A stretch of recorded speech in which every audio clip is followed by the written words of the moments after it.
Good morning, and thank you for joining us again for this, the 11th and final chapter of the third volume of Travels into Several Remote Nations of the World by Lemuel Gulliver by Jonathan Swift. I thought this account of the Struldbrugs might be some entertainment to the reader, because it seems to be a little out of the common way. At least, I do not remember to have met the like in any book of travels that has come to my hands. And if I am deceived, my excuse must be that it is necessary for travelers who describe the same country very often to agree in dwelling on the same particulars, without deserving the censure of having borrowed or transcribed from those who wrote before them.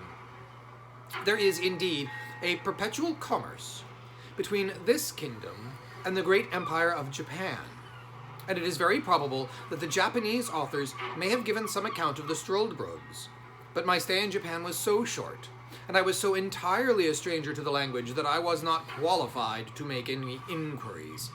But I hope the Dutch, upon this notice, will be curious, and able enough to supply my defects.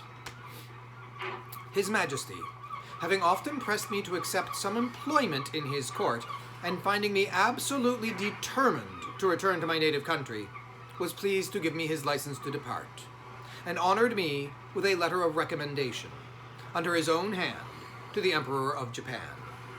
He likewise presented me with 444 large pieces of gold, this nation delighting in even numbers, and a red diamond, which I sold in England for 1,100 pounds. On the 6th day of May, 1709, I took a solemn leave of His Majesty and all my friends.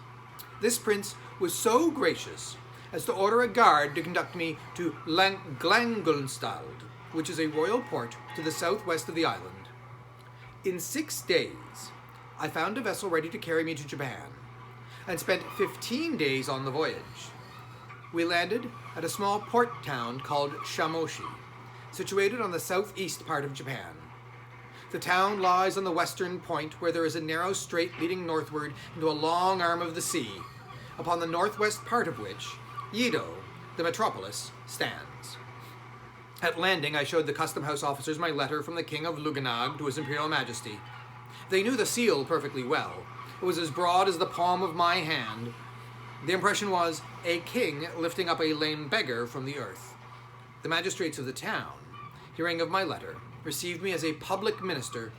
They provided me with carriages and servants, and bore my charges to Yedo, where I was admitted to an audience, and delivered my letter, which was opened with great ceremony, and explained to the emperor by an interpreter, who then gave me notice by His Majesty's order that I should signify my request, and whatever it were, it would be granted, for the sake of his royal brother of Luganag.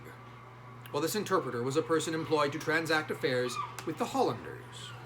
He soon conjectured by my countenance that I was a European, and therefore repeated His Majesty's commands in Low Dutch, which he spoke perfectly well.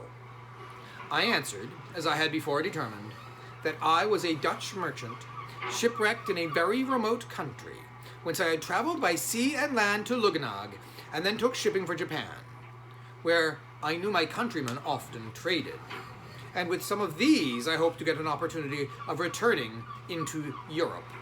I therefore most humbly entreated his royal favor to give order that I should be conducted in safety to Nagasaki.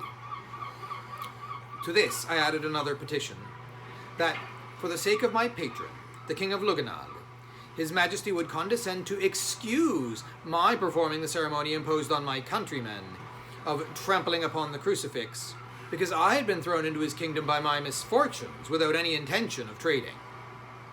When this latter petition was interpreted to the emperor, he seemed a little surprised, and said he believed that I was the first of my countrymen who ever made any scruple on this point, and that he began to doubt whether I was a real Hollander or not, but rather suspected I might instead be a Christian.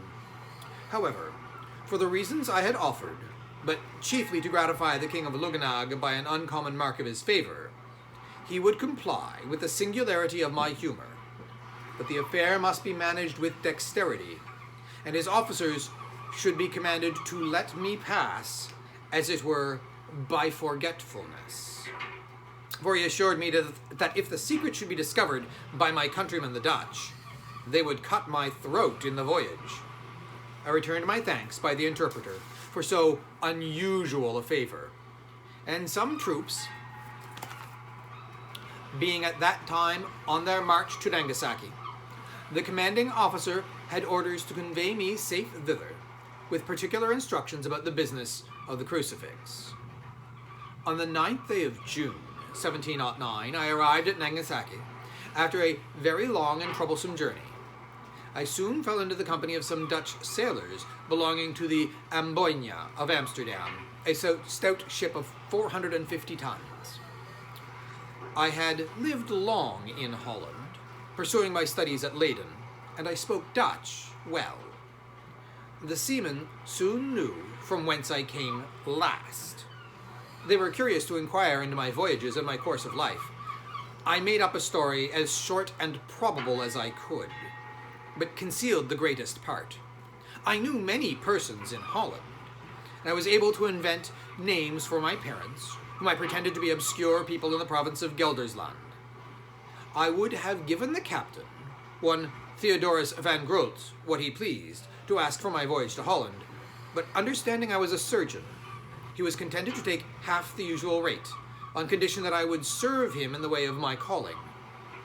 Before we took shipping, I was often asked by some of the crew whether I had performed the ceremony above mentioned. I evaded the question by general answers that I had satisfied the emperor and court in all particulars. However, a malicious rogue of a skipper went to an officer and pointed to me and told him that I had not yet trampled on the crucifix. But the other, who had received instructions to let me pass, gave the rascal 20 strokes on the shoulders with a bamboo switch, after which I was no more troubled with such questions. Nothing happened worth mentioning in this voyage. We sailed with a fair wind to the Cape of Good Hope, where we stayed only to take in fresh water. On the 10th of April, 1710, we arrived safe at Amsterdam, having lost only 3 men by sickness in the voyage, and a 4th, who fell from the foremast into the sea, not far from the coast of Guinea. From Amsterdam, I soon after set sail for England in a small vessel belonging to that city. On the 16th of April, 1710, we put in at the Downs. I landed next morning, and saw once more my native country after an absence of 5 years and 6 months complete. I went straight to Redriff, where I arrived the same day at 2 in the afternoon, and found my wife and family in good health. Thus ends the 3rd volume of